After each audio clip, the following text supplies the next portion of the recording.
Hello everybody, I hope you can hear me. If you cannot hear me, please let me know. This is the sixth appointment of our course in critical semiotics. It's a pleasure to be here again in virtual Shanghai, and it's a pleasure to welcome you here in virtual Freiburg. And I take this opportunity also to wish happy birthday to our facilitator, Shichang Nie, since it is his birthday. Happy birthday. Thank you very much for your work. So this is critical semiotics for you again.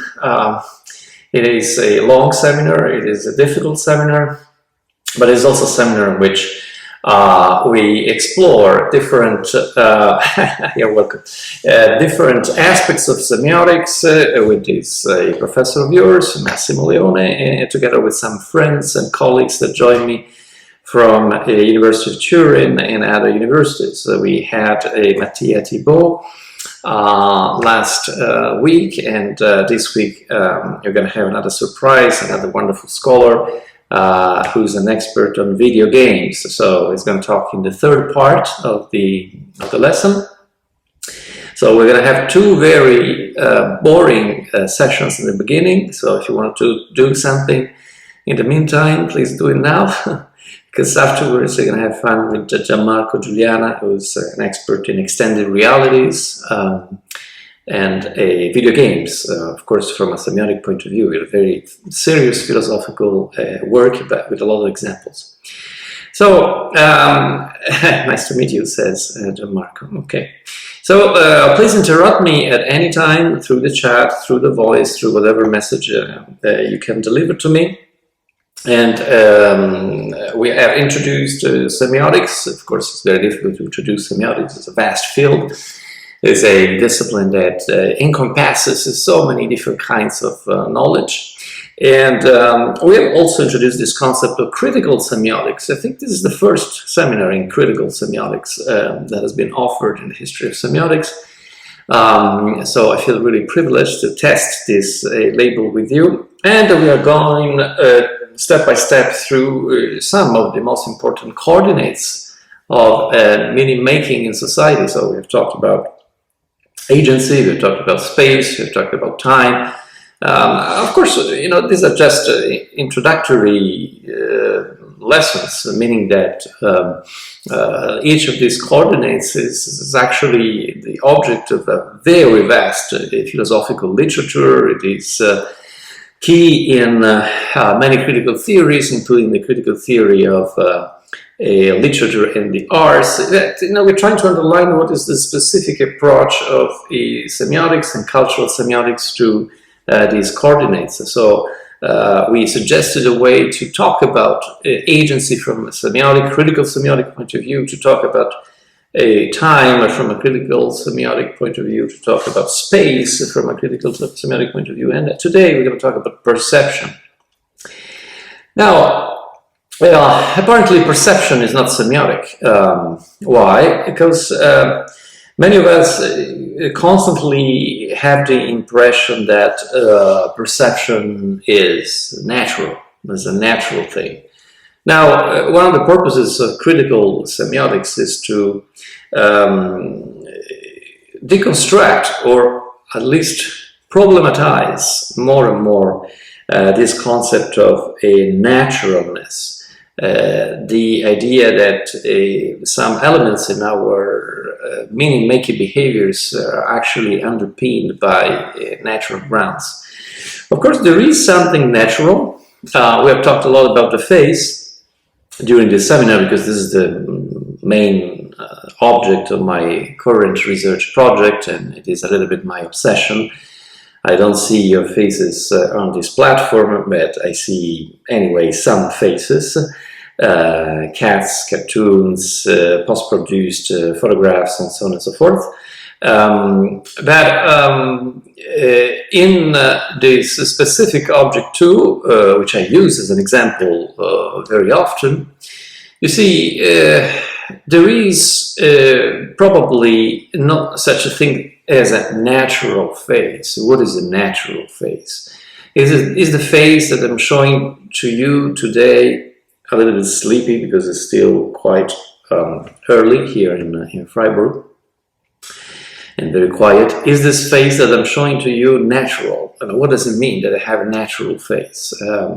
This face is not natural because it is already inflected, modified, altered by many elements that I've absorbed since my birth in a specific society, in a specific culture, and that have progressively modified my face. You know, some of them are quite obvious. I wear a beard, and a beard is, of course, part of my natural face, but I can say that I wear it because it's an autonomous, explicit, intentional decision to let my beard grow. You know, it's actually out of laziness because I don't want to shave. You know, like I don't want to waste time. But at the same time, it is a cultural decision as well, because depending on the cultural settings, a beard has different meanings. You know, a beard in China is quite unusual, so it has a certain connotation that doesn't necessarily have in Europe. You know, beards are not so common in the human landscape of China. In particular was omitted, a detail was omitted, and this detail is exactly the fact of whether this monk had a beard or not. So they asked Umberto Eco, should we give a beard to this character? Should we not give a beard? And Umberto Eco didn't know, and he knew many things about the Middle Ages. He was also an expert of the Middle Ages. But he then asked a famous scholar of that time, Jacques Le Goff, who was an expert of medieval history, and Jacques Le Goff told him, yes, you know, medieval monks would probably have a beard at that time. How did he know? Well, because there were descriptions in medieval texts, but there were also pictures, there were miniatures, there were paintings, and so on and so forth, that would depict medieval monks as wearing a beard. So this is a natural feature of the face that turns into a cultural conundrum, because in order to furnish in the appropriate way a certain fictional text, a movie, we have to resort to a specialist in order to have more knowledge and information about what the culture of the beard was in a medieval Europe, so that we can determine whether this character in the novel wears a beard or not. But of course, there are many other elements in my face that are not completely natural, the way I comb my hair, including my smile, you know, my teeth. When I was a teenager, my parents, who were good enough to pay a dentist for me and to have me wear braces, which is quite strange to imagine now. But this was, of course, also a technique with science behind and costs, you know, that was related to the fact that my teeth then changed their shape, and my smile changed its shape. And had I born in a different historical period or in a different family with fewer resources, economic resources, probably I couldn't have afforded a dentist. My parents couldn't have afforded the braces, and as a consequence of my smile, my teeth would be different now. So this is another example to let you know that there is no face that is natural. And at the same time, there is no representation of face, or there is no face that is not natural at all. There is always a mixture of these two elements. And the same goes for what seems to be very close to us, which is a perception. Perception is understood in the common sense as a natural dimension of experience, but is probably not, or not to the full extent. Meaning that in perception too, we are constantly influenced by a certain semiotic setting, which includes as well the available technologies of perception. Let me talk about the face as well. You see, there is a paradox in the way in which our face works, also from the point of view of perception. Because the face is certainly fundamental in human interaction. In most cultures, is probably the surface and the part of the body that the most works as an interface. I can use my face to communicate my emotions, my thoughts, my plans of action. My face communicates my thoughts and my emotions and my plans of action even beyond my intentions. So the face not only communicates but also signifies, and you know the difference between communication and signification. But there is a paradox, because although my face is the part of my body that I present the most to the perception of other people, other subjects in society. Now, for instance, you are probably listening to my class, and what you are seeing is actually my face. Well, a little bit my gestures, but the face is the center of the screen. But I cannot actually see my own face. Nobody can see his or her own face. You can simply not. So it's a paradox, because on the one hand, this is the part of the body that you expose to the external world the most. It is the main part of the body and surface that is turned into an interface of intersubjectivity. It is by looking at your face that people understand many things about you. It is through the face that many of the stimuli of the external world penetrate to my mouth, to my nose, to my eyes. And the ears are not far away from the face, at the sides of it. But nevertheless, I cannot actually see it. You would probably now object, yes, but you can see yourself in the mirror. There are beautiful mirrors in Chinese museums. If you go to Shanghai Museum, the Museum of Chengdu, the Museum of Sichuan, you can come across these wonderful mirrors, recent mirrors, but also ancient mirrors made of jade, made of metal, and so on and so forth. The first mirror in the history of humanity was probably water. It was the fact of reflecting or having one's face reflected into a mirror of water, as we say now, with a metaphoric expression, that people could see their countenance. There is a very famous myth in the West, the myth of Narcissus, that is based on this reflection. But nevertheless, you see, this is already a perception of our face which is indirect. So when we see our face in and on and through a reflecting surface, we're not actually seeing our face. We are seeing our face through the mediation of a device, because a mirror is a device. Now, we were talking about Umberto Eco before.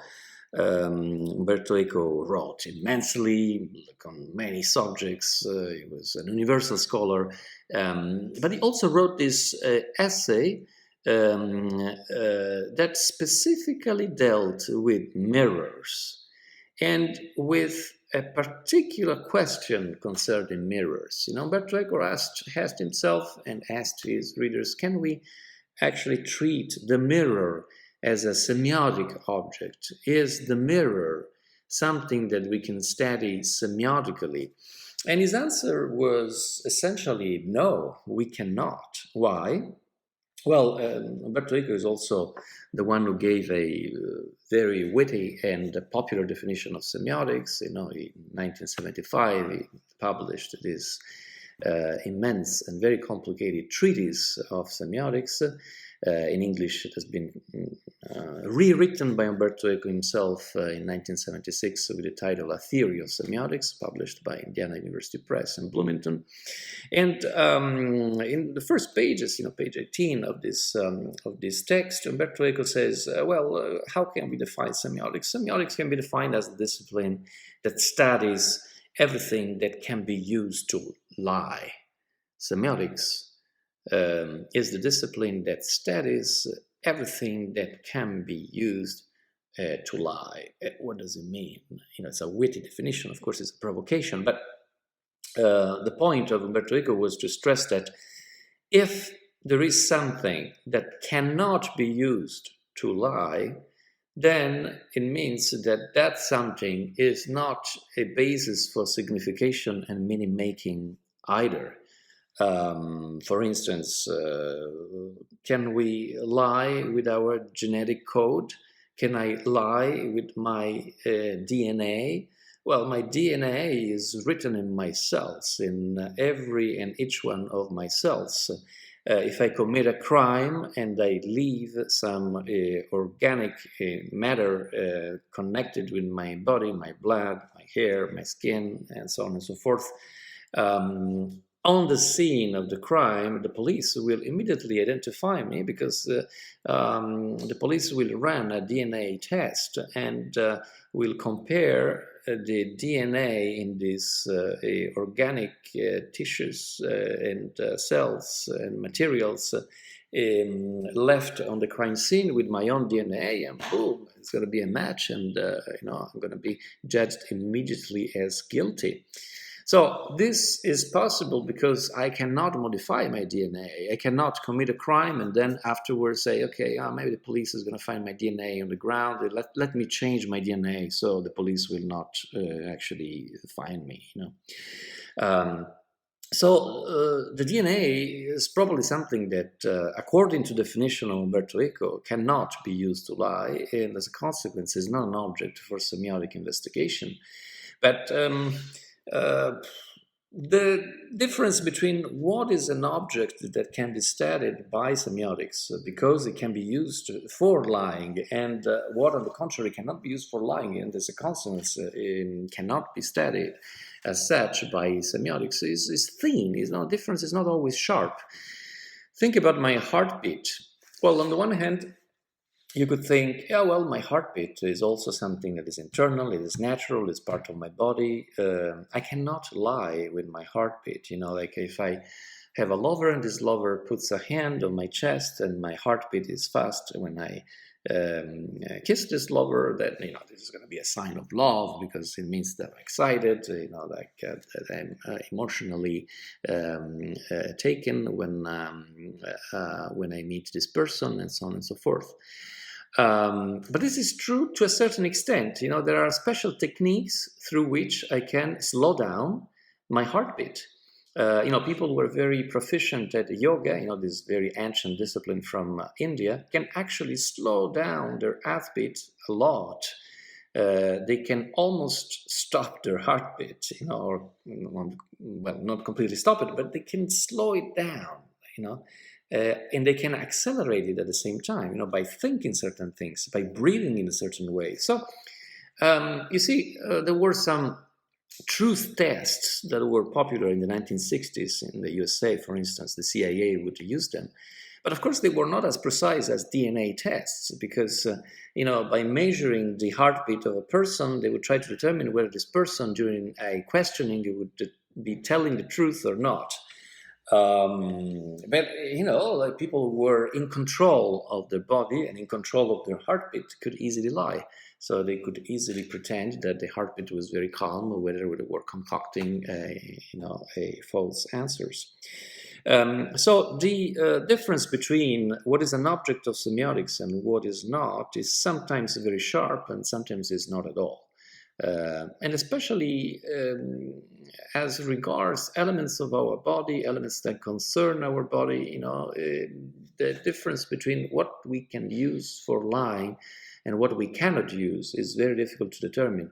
It is very difficult to determine as regards to the face as well. We can lie with our face, and I can smile and be happy, and on the contrary, this morning I might be inside in my interior arena very sad. But at the same time, there are some elements of my face that probably have a biological ground that I cannot control. Certainly certain manifestations of age, for instance, but also certain micro movements in my face, or the fact that I might blush, for instance. I might become red because I feel ashamed, and this is also something that probably I couldn't control. So, but what about mirrors? Because we started talking about mirrors. The argument of Umberto Eco was that, well, mirrors always reflect the image of the object which is in front of them, according to the same rule, which is a physical rule, and as a consequence, they cannot be used to lie. Of course, you can have mirrors that send out a distorted reflection of the object which is in front of them. Think about, now we cannot go to shops too much anymore, but in the past we would go to shops, clothes shops, and we would try some clothes on, and we would be looking, absolutely gorgeous. Then we would go home and try the same clothes, and we would not look so well. At the same time, we would not, at least we would not look the same. That's why in the shop, Italian clothes shops, they would have this mirror that stretch your body and give you this a very pleasant body figure. Whereas on the contrary, you would have, let's say, more realistic mirrors at home. But Umberto Eco would say, yeah, but in this case too, since the mirror in the clothes shop lies to everyone in the same way and according to a physical rule, a physical dynamic, which doesn't change depending on who is in front of the mirror, then that is not really a lie. That is a distortion of a reflection, but it's not a distortion of reflection that happens intentionally and in relation to a particular, let's say, a communicative project. So if I am an extremely skinny person, but I would actually like to look a little bit plumper, a little bit less skinny, and if I go to that clothes shop and I try some clothes on, that mirror will make me even skinnier, because it cannot change in accordance to what the result of this communicative process should be. The same is not true if I replace the mirror with another technology. You see, mirrors are still common in apartments, in houses, in gyms, and so on and so forth. But more and more, we do not use personal mirrors anymore. You see, in the past, people, especially girls and women, of course, because makeup, the transformation of the face through makeup for gender reasons, which have a very complicated history, was a particularly emphasized for girls and women. Then girls and women would go in the public space, in the metro, for instance, in the bus, with the little mirrors, like makeup was sold many times also with some containers that would also include a mirror, because they would look into these little mirrors while, for instance, putting makeup on their way to work or on their way to a meeting. These personal mirrors are disappearing because they're being replaced more and more by what? By cell phones, of course. Cell phones now have absorbed many functions of previous devices, and one of these devices is also a mirror. But what is the difference between a mirror and a cell phone? Well, the difference is that the cell phone can actually lie to us, when it takes the function of a mirror, because what the cell phone does is not to analogically create a reflected image of ourselves as the mirror does. And so according to a physical law that depends on the inclination of light between this mirroring surface and our face, but it creates a reflected image of us digitally, not analogically. So by taking some light visual clues from the environment, turning them into numbers, and turning these numbers then into the reflected digital image of ourselves, to the point that, you see, a mirror, of course, is not completely faithful to the reality that is in front of it, because it flips this reality according to along the vertical axis. Right, left, and left, right are not the same in a mirror. And with a digital mirror, I can simulate, of course, this effect, but I can also eliminate it, and I can create all sort of post-production effects. In any case, independently from the analogic or digital nature of the mirror, and no matter whether this mirror is a traditional mirror or a mirror that is simulated by a cell phone, what I see in the frame of this mirrored image is not my face. It is a reflection of my face. And even in a traditional mirror, in an analogic mirror, this reflected image undergoes a series of transformations. First of all, the reflected image of my face is not a three-dimensional reflected image of my face. It is a flattened one. So I cannot see my face as it is, first of all, because I usually see it as b-dimensional in pictures, in paintings, in drawings, and also in a mirror. Furthermore, as I told you before, this mirror flipped the image of my face along the vertical axis, right and left and right are swapped. And also, it attributes to my face a certain glassy consistence. So what I see in the mirror is a flattened, bit-dimensional, flipped, and also, let's say, glassified image of my face. So it is not my face. Nevertheless, I have the impression that that is my face. But this impression is so ingrained in our perception because the mirror is a very ancient device. You see, mirrors have not always been part of our environment. They are not natural objects for the simple reason that they're made out of a material, glass, which is not natural. It is something that is composed by human beings. So we're going to take a little short break now. I'm sorry for the little delay due to the technical adjustments to my camera.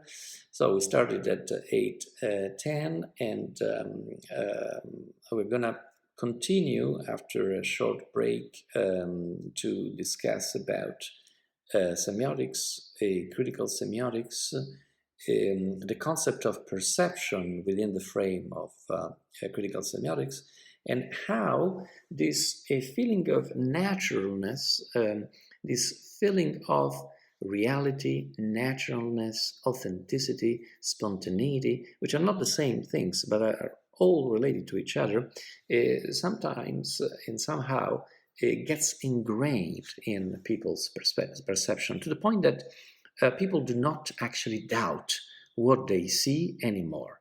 So this is the problem we have to face. This is the problem we're dealing with from the point of view of critical semiotics, the fact that people do not actually doubt what they perceive. It is a major social problem, meaning that when a society is composed by members who do not doubt anymore what they see and hear, this is a problem. But there is also the opposite problem. The opposite problem is when a society is composed by members who always doubt what they see and what they hear. They always doubt their perceptions. So you see, you have these two extremes, which are very common in our societies, and especially in the West. Chinese society is still a little bit wiser from this point of view. But on the one hand, you have an extreme, which should be criticized by critical semiotics, of an individual who believes in whatever he or she sees, believes in whatever he or she hears, believes to everything that is presented as perception to him or to her, because perception has for him or her this natural consistence. So if I perceive something, this something is natural, therefore is true. But you have also the opposite extreme in the spectrum, let's say, of cultural politics of perception, of those individuals who, since they have completely lost any trust and any faith in perception, they do not actually believe in anything they see and anything they hear. So actually, they are at the stage of a sort of a systematic, cynical doubt that has a tendency to constantly deconstruct not only discourse, but also perception itself. So I see a video, for instance, the first extreme consists in someone saying, oh, yeah, it's a video, I believe it. Oh, it's an image, so I believe it. I don't doubt it because it's an image, because I can see it with my eyes. But I also have another extreme of an individual who would say, oh, it's a video, it's a digital video, so it must be fake. It's a digital image, therefore it is post-produced. It is something that reaches my eyes through a mediation whatsoever, therefore I cannot trust this perception. So both extremes are very naive. On the one hand, because perception, being not natural, is not always a ground for the truthfulness of its contents.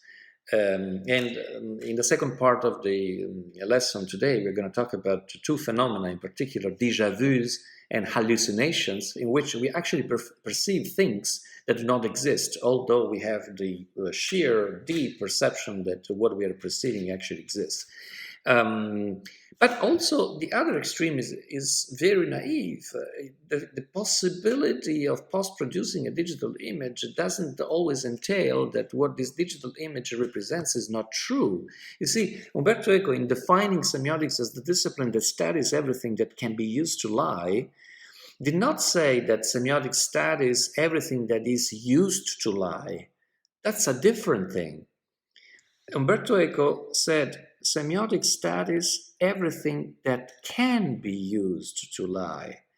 But this entails that those same objects that semiotic studies can be used to tell the truth. So I can, of course, represent reality in a distorted way through a digital image, but I can also use a digital image to convey a truthful representation of reality. Of course, this truthfulness must be measured in accordance to the standards of a certain community of interpreters, but we're going to talk about it later. So, okay, so welcome back. I hope you're not too tired after this first 4 to 5 minutes. And of course, you can interrupt me at any time, but we're going to have some time at the end for questions and answers. So we're talking about the naturalness or unnaturalness of perception, and well, probably very bored now. So, let me just show you something that I'll show to you from my website. The website of my research group. You know that I have this research group called Facets. It's a big European project with many researchers. And we investigate the face in digital environments, but also how it changes from a non-digital visual culture to nowadays. I'm having a lot of fun, I must say, with this project, because I like the face as an object, but also because it's a moment in which in history the face is the object of a lot of transformation. And I can also work with artists and the arts. So I'm handling this website of the research project. And from time to time, I come across some artists that concentrate on the face and that tell something that I consider is quite important from the point of view of the study of the face in the digital culture. Although, of course, they're not scholars, they're artists, so they convey ideas which I think are important through their artworks. Now, I'm going to go very close to China. In particular, I'll show to you the works of an artist from Taiwan. Can you hear it? I hope that you can. And this artist is Han Su Tung. I hope I pronounce his name correctly. And I've just discovered it. There is an exhibition about this artist at the East Gallery of Taipei in Taiwan. Look at this beautiful, beautiful sculpture. It is a warrior of imperial Qin. Look at it. Well, of course, this sculpture already gives you a certain range of ideas for possible interpretation of it, but if you consider the works of this artist in a series, then the interpretation will be even more refined. Look at this. This is called chess, and of course is one of the pieces of the game of chess, the knight with a horse. Sorry, not the knight, the horse. But at the same time, it is a work of art that somehow refers to the idea of the chessboard. What is the screen if not a certain chessboard where the positions of the chessboard, the little cases, have been replaced by pixels? And this is probably my favorite one. It is called Where is the Like? Where is the Like? It's a beautiful sculpture. It is beautiful from many points of view. First of all, because well, it has a certain materiality. You can tell that it has been extremely difficult to make this sculpture, execute this sculpture. There is actually a video also in the website of the East Gallery of Taiwan where you can see how this artist works. It's very complicated. He has a very complicated technique to achieve this visual result. And what is the visual result? The visual result is to use an old natural material, natural because it's wood, and old because it's a material that has been used for centuries for constructions, in order to represent the body, and in this case the face, according to an aesthetics which is, on the contrary, not a typical aesthetics that would be used in relation to this old and natural material, because the aesthetics is the aesthetics of the pixel, is digital aesthetics. Of course, you don't have pixels here in the proper sense of the term. You have metaphors, visually metaphoric evocations of pixels.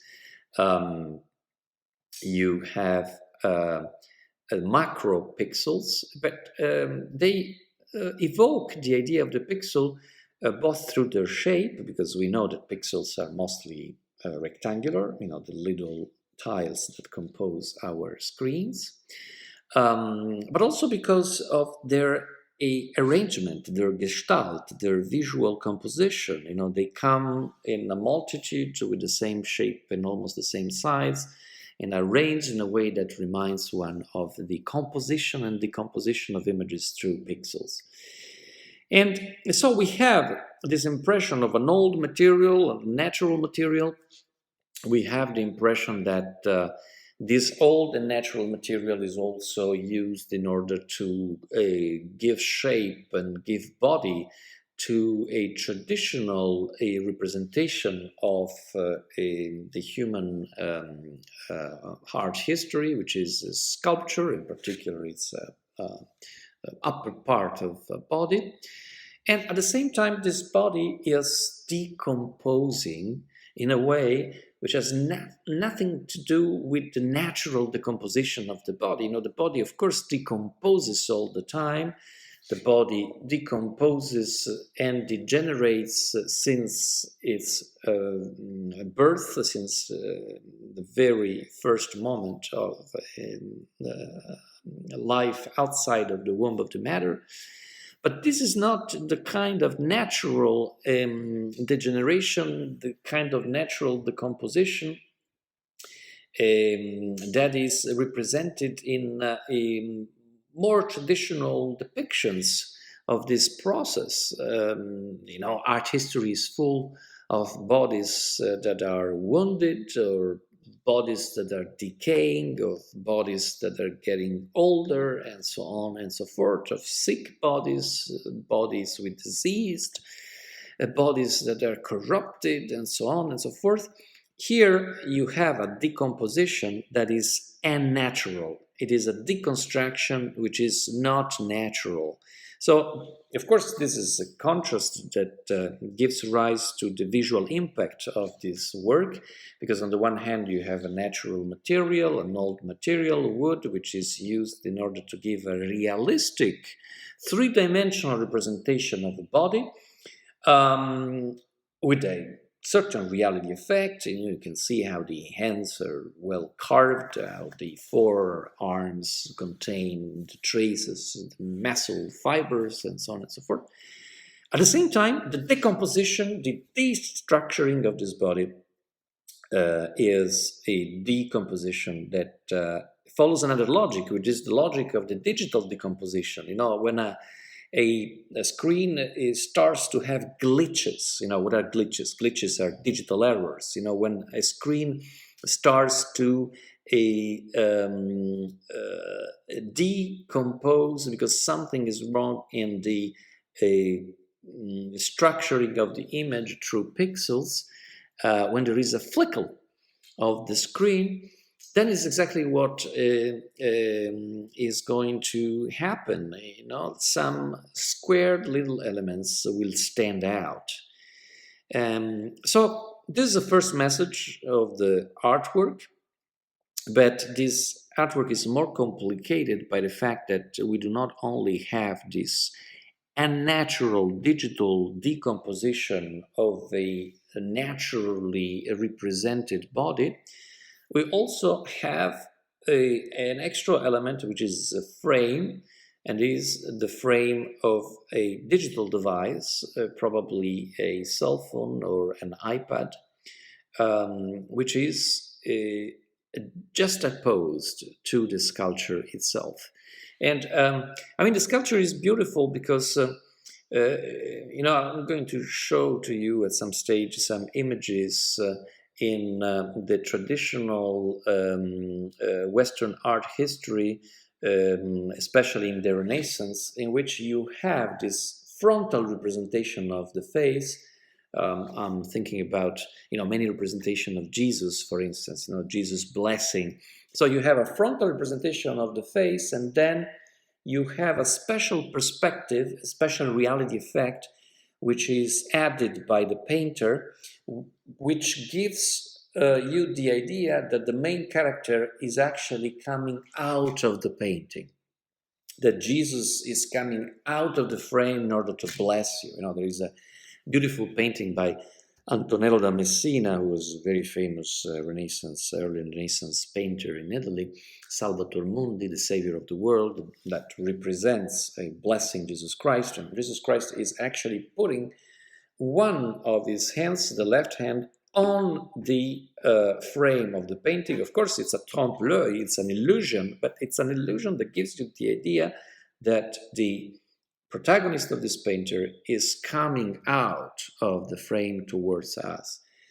In this case, it is not a trompe-l'œil, it is not an illusion. This sculpture is actually penetrating through a frame, which is not the frame of the painting anymore. It is not the framing of the pictorial representation. It is the frame of the iPad. It is the frame of the iPhone. So,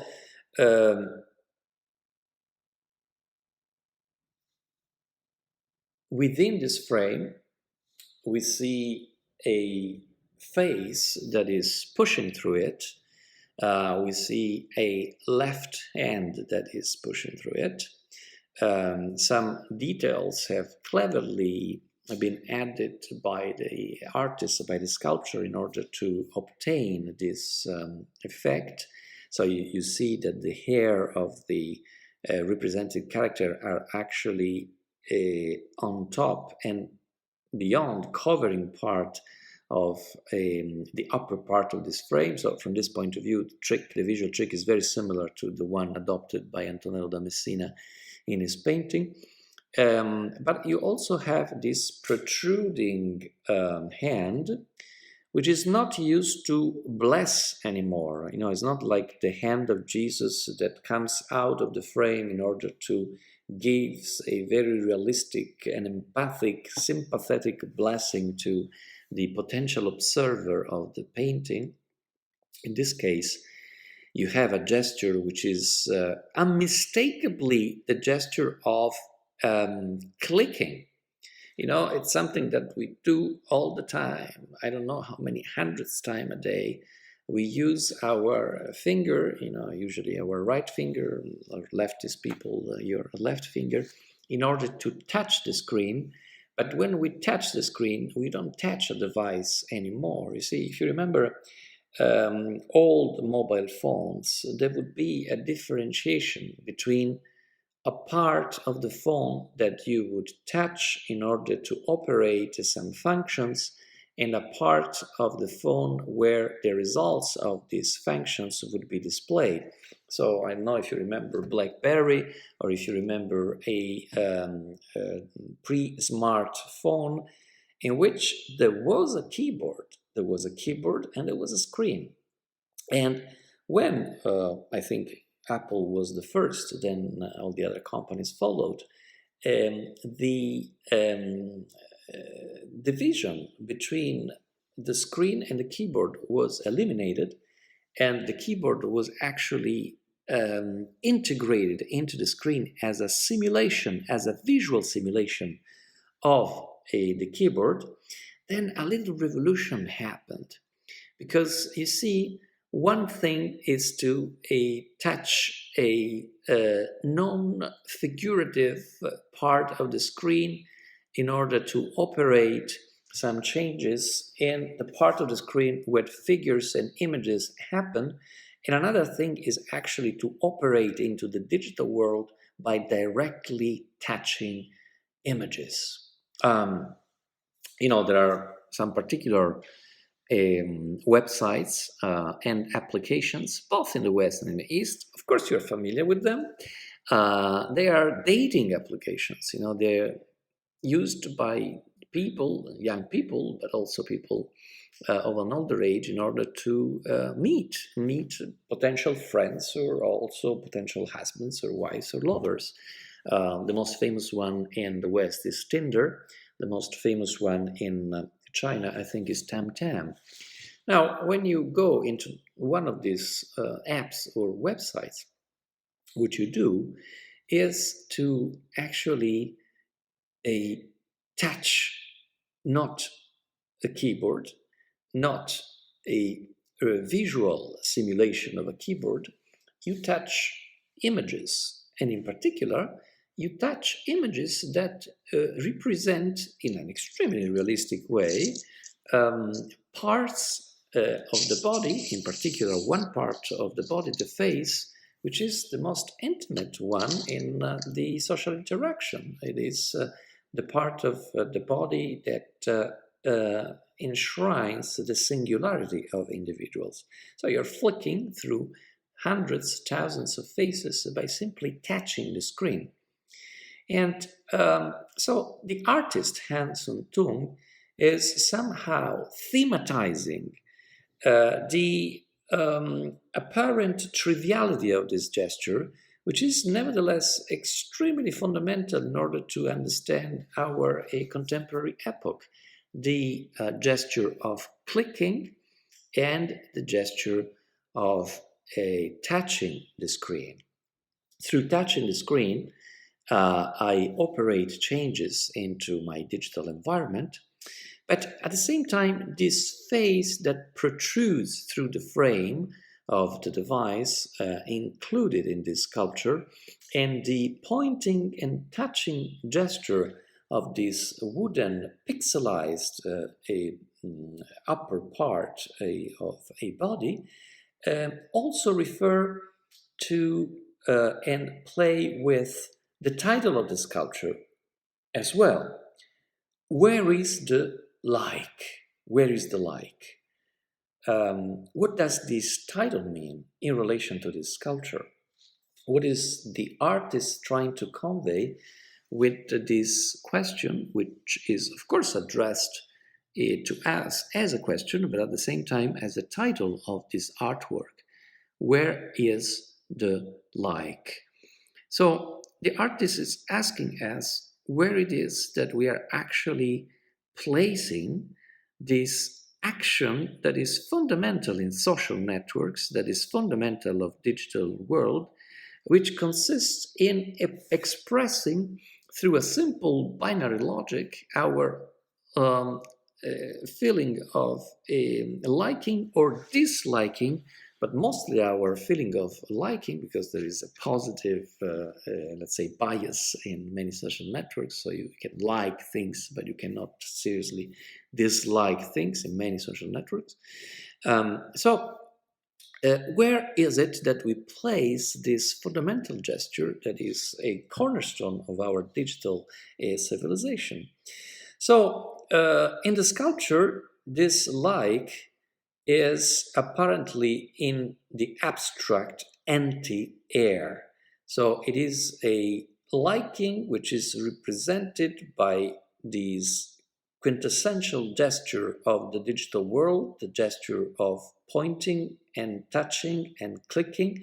But this pointing and touching and clicking takes place on a surface which is glassy, which is empty, which is actually occupied by the face itself of the protagonist, of the person represented in this culture. So at the same time, this face, this part of the body is depixelized, it is transformed into something else through a non-natural and natural decomposition. So the artist is suggesting, yes, we are liking, we are touching, we are pointing, we are clicking, but at the same time, all this happens in emptiness. There is a void into which we are giving rise to this gesture and to the pragmatics of this gesture. There is a void that, in a nutshell, does not contain anything with the exception of ourselves. So, whatever we do in this empty frame, we're going to actually come across one single thing, which is our own face. But it is not the face that we would find in a mirror. It is not a face that we would find in a portrait. It is a face whose naturalness has been transformed according to the new logics and the new rules of digital intercourse and interaction. Look at the face of this body. Look at the face of this wooden body. Look at the expressions on this face.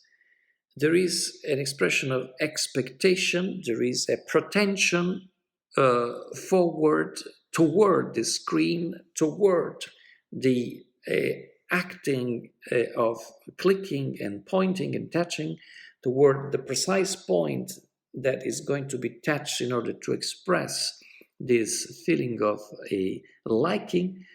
But at the same time, look at the eyes of this face. These eyes are not only closed, they are disfigured. The artist has actually chosen to represent the eyes and the eyebrows on this face by flattening the surface of the wood so as to give a sort of an unnaturally blank expression to these eyes.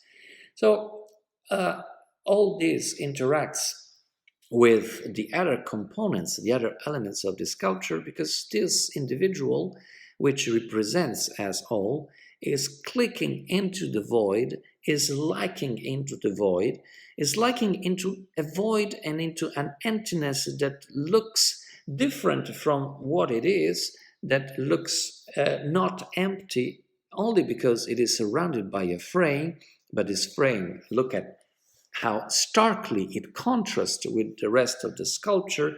It is another material, it is another color, it is an inorganic material, it is different from us, it is different from wood, it is not the body, it is black. And in this emptiness, which is actually dissimulated at something which is not through the superposition of the frame, um, what is found is the face itself of the clicker. What we found is just ourselves, but we found ourselves without our own eyes. So it is a critique that this artwork is conveying through this complex interaction of elements. This artist is pointing through this beautiful sculpture at something that many scholars also underline through complex words and boring essays, the fact that yeah, we might say that there is narcissism in the digital arena, in the digital scene, but it's not exactly the same narcissism that would take place with reference to other forms of visual representation and intermediation. The mirror is an object which is fundamental in narcissism. I already mentioned the myth of Narcissus, which is one of the most fundamental myths of the Greek and Roman mythology. But at the same time, that was a reflection and an ensuing myth that would take place having as a mirroring and mirror-like surface a surface of water, a surface of water that could be touched in its materiality, and that being touched would actually turn into something else, something that was not a mirror-like and mirroring surface anymore, but a surface of water in which the fact itself of being touched, the fact itself that the person being reflecting into it would try to touch the reflected image of himself or herself, would then decompose into a series of circles in the water, the same circles that are created every time that we throw a stone into a basin of water. So it was the materiality of this mirroring surface itself that would give rise to the dispelling of the myth of Narcissus, the fact that this reflection was eventually discovered as such and revealed as such by the decomposing materiality of the mirror itself. Now, what we have in this representation is a mirror which doesn't actually work as a mirror anymore, because the character in front of it has his eyes closed, and because this mirror is empty.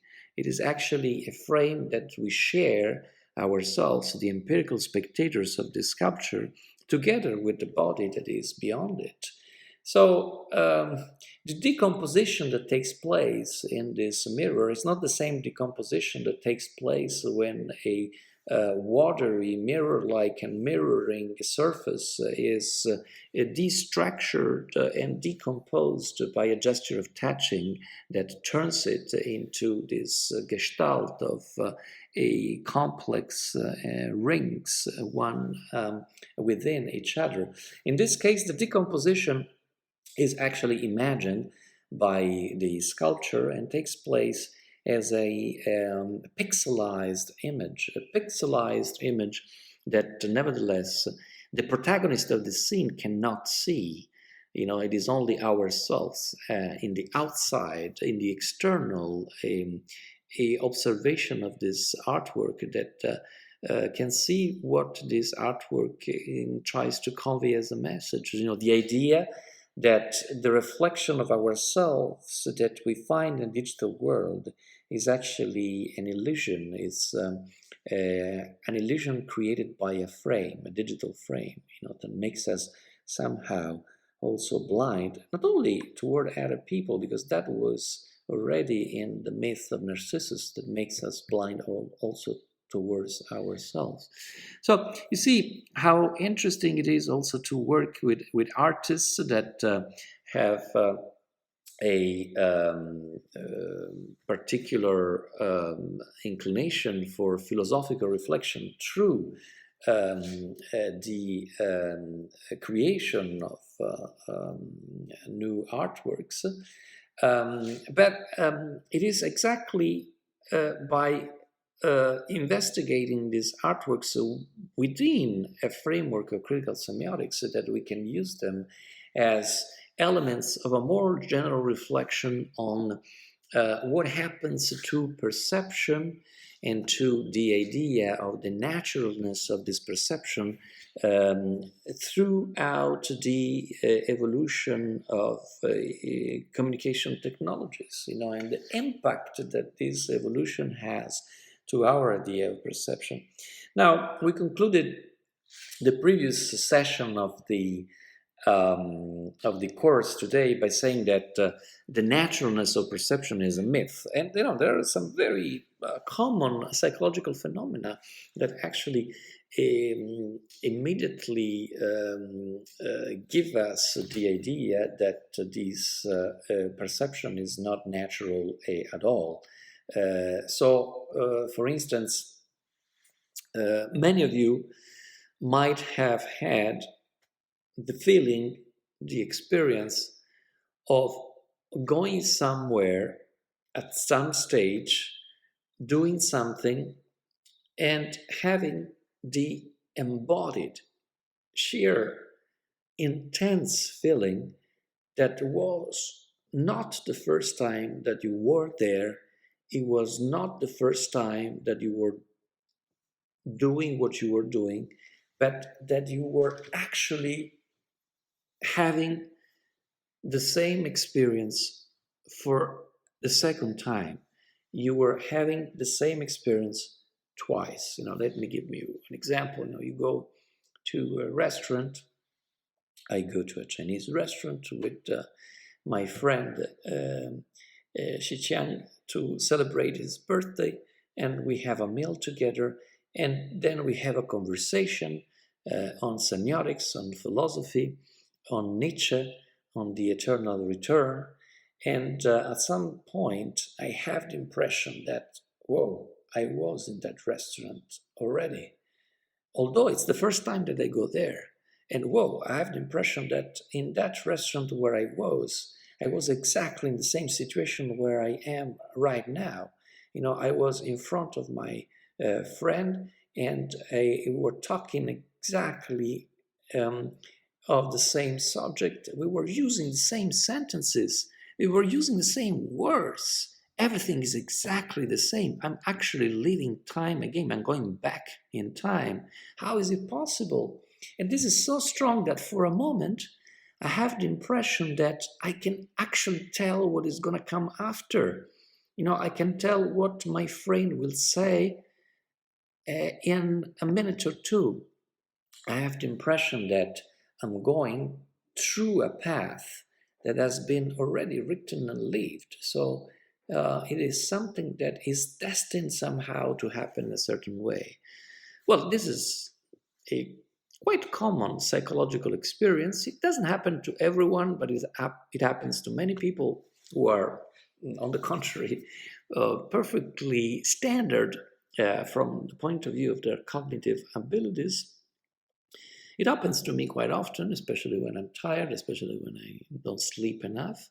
But this phenomenon is very common. It has been studied, especially in the field of psychology. It is the phenomenon known as déjà vu. Déjà vu.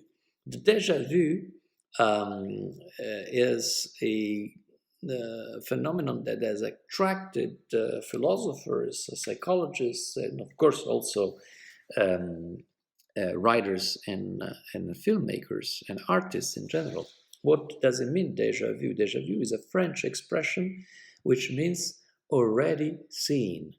So when you have a déjà vu, it means that you are seeing something that you have already seen, although it is impossible that you actually have seen that particular scenery before. You have the impression that you were there before, although it is materially, historically, chronologically impossible that you were there before.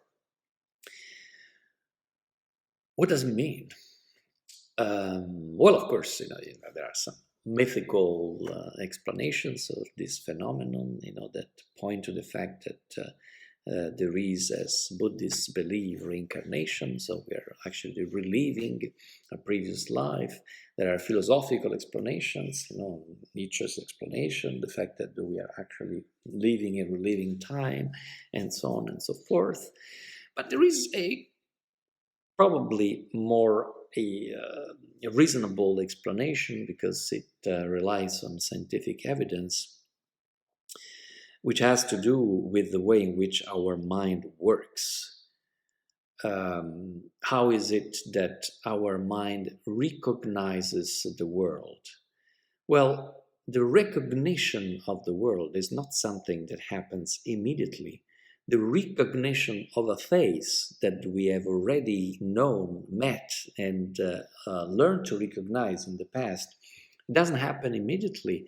You see, there are some people who are affected by a disease called prosopagnosia. It's a very complex word, but it can be decomposed through its etymology. So prosopon means face in ancient Greek, and gnosia means knowledge, and a is a privative suffix. Basically, those who are affected by prosopagnosia cannot recognize faces anymore, or they can recognize them but only with extreme difficulty. So they come across friends, they come across people whom they know perfectly, but they cannot actually attach a name and an identity to the faces that they come across. So it's a prosopagnosia. They see faces, but they do not recognize them. It's a cognitive disability. What happens?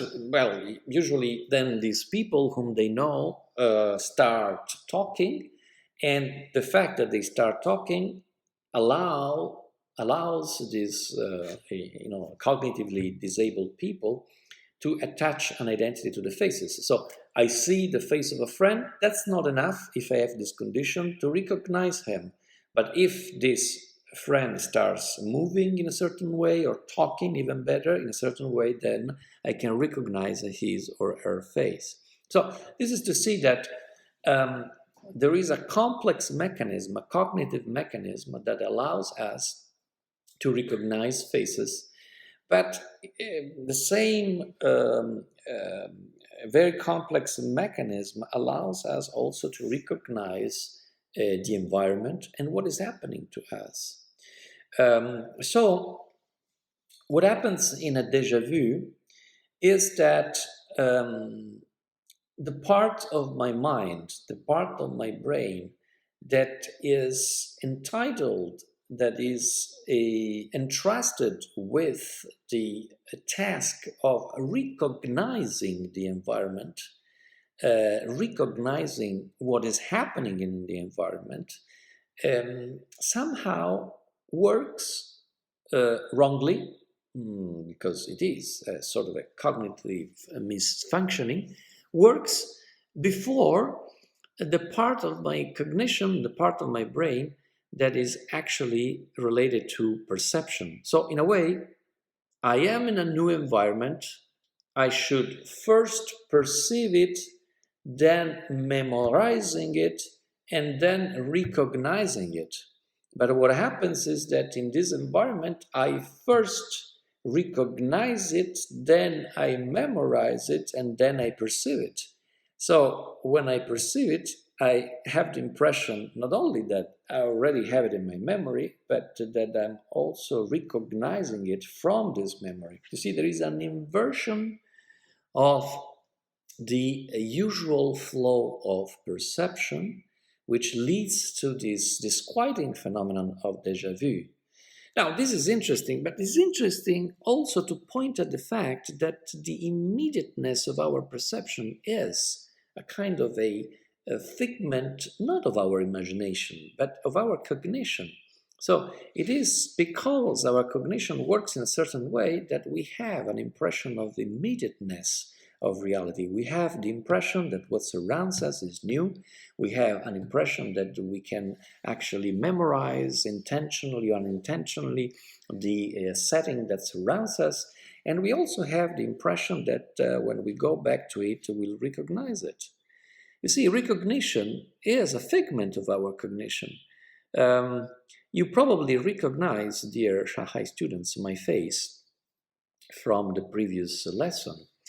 But this is again an illusion because my face has changed completely. All the cells of my face have changed. I've got older, my hair has changed, my beard has changed. I'm probably thinner or fatter, thinner because I'm not eating too much in German. But nevertheless, you don't, of course, question the fact that I'm the same person that you saw 1 week ago, because the impression of recognition that you have is very strong. And nevertheless, it is a construction of your cognitive abilities. It is a construction of your mind. So already in our perception, there is a mechanism and there is a functioning that is a multi-layered, that is articulated, that contains several dimensions, that contains several steps of processing, and the physiological conditions in which I am, but also the particular perceptual condition in which I am, can actually alter in depth this structure of layers, dimensions, and processes and steps that give rise to the naturalness of my perception. Another simple example are hallucinations. Charles Sanders Peirce wrote several passages of his papers, now called collected papers, and some other passages that are still manuscripts, on hallucinations. Why? Because hallucinations were a very interesting case study for his gnoseology, for his theory of knowledge, but also for his theory of perception. What happens in hallucinations? So what happens is that I have the impression that something happens in reality, although this impression probably would not stand an intersubjective scrutiny.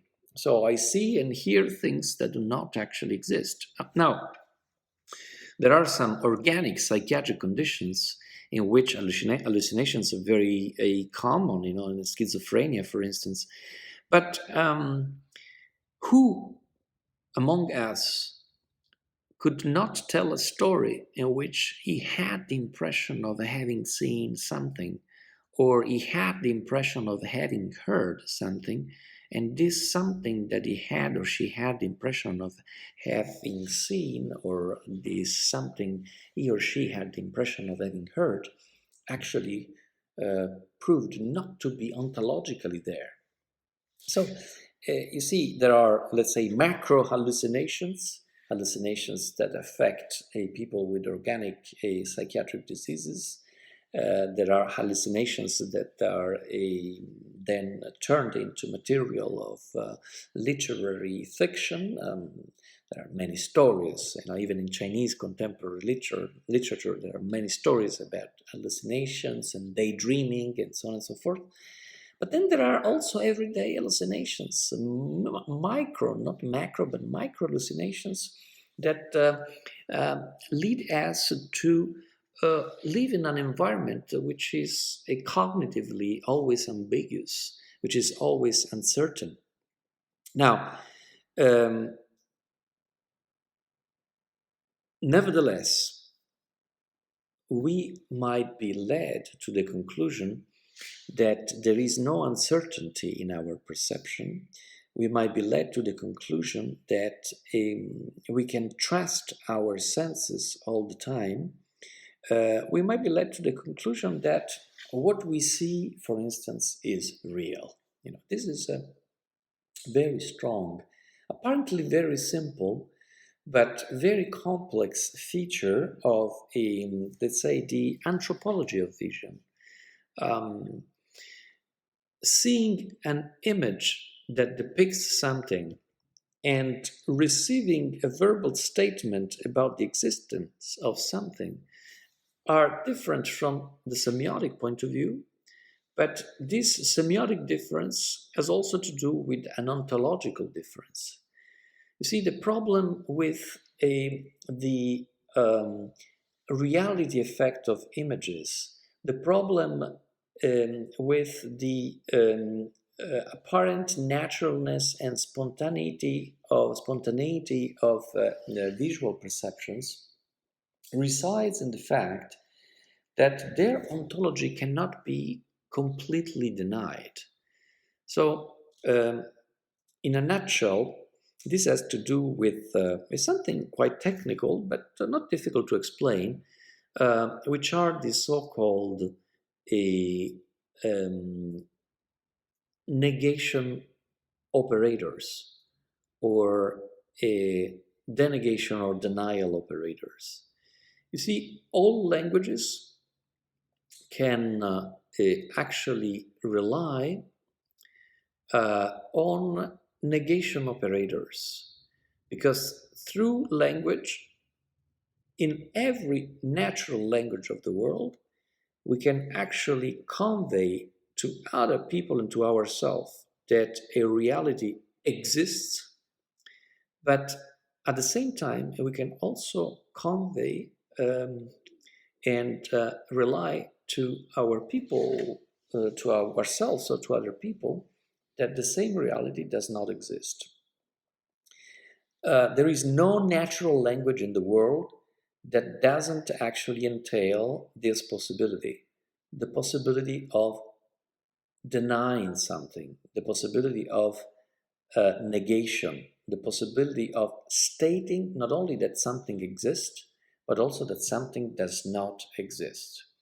I can say that a most famous English sentence in Italy, a pen is on the table, but I can also say that a pen is not on the table.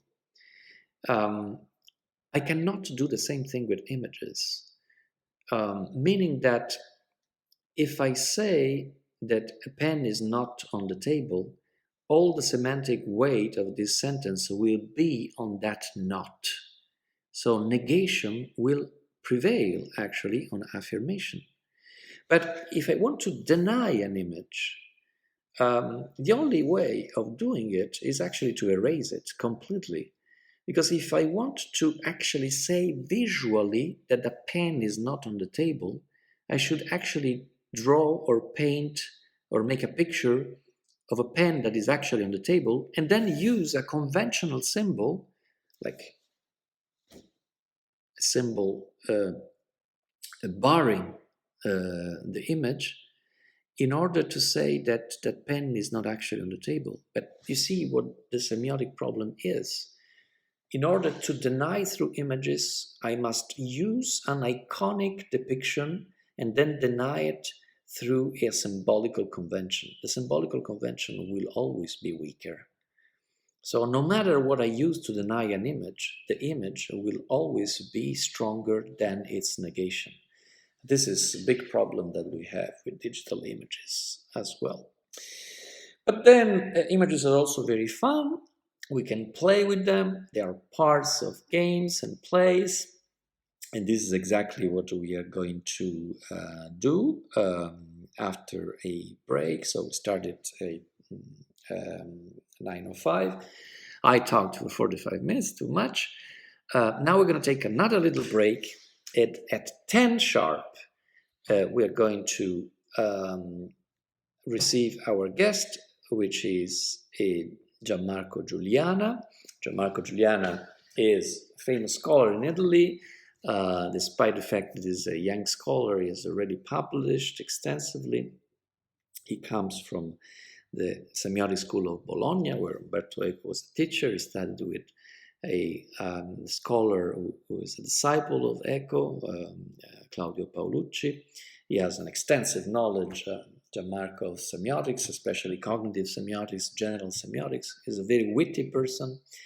But he has an expertise which is very important nowadays, because he focuses on extended realities, on virtual reality, which he knows also from the technical point of view, but he tries to understand something that is crucial also for our lesson today. So, how new technologies change the meaning of our experience.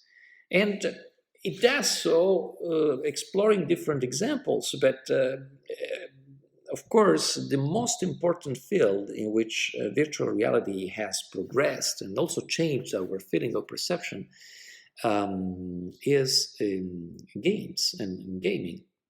Now, video games were not taken seriously by the academic discourse beforehand, but now they're actually such a central object of philosophical investigation, also because they're a very important element of our everyday life.